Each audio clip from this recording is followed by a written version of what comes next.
नमस्कार. आज मी बनवते आहे मटारचे कबाब. तर यासाठी मी मटार उकडून घेतले आहेत. त्यानंतर बटाटे उकडून स्मॅश करून घेतली आहे. तर मिक्सरच्या भांड्यात आता मी मटार टाकून घेते. तर हे मिक्सरला फिरवून घ्यायचे आहेत.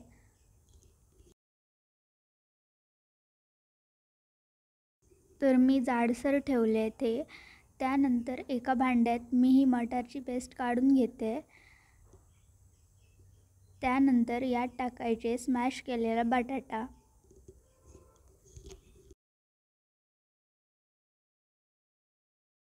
आता यात टाकायची हळद 1 चमचा. त्यानंतर मसाला, त्यानंतर मीठ,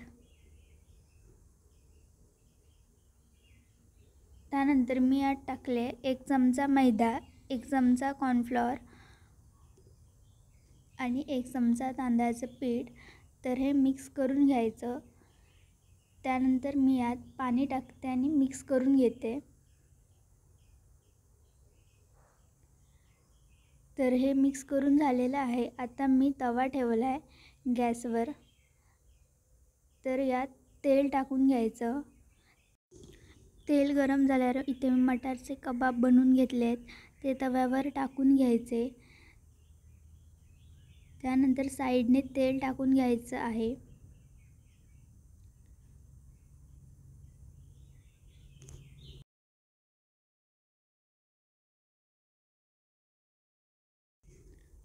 दोन्ही साईडने व्यवस्थित भाजून घ्यायचे आहेत. तर मटारचे कबाब रेडी झालेले आहेत. तुम्ही पण ही रेसिपी नक्की ट्राय करून बघा.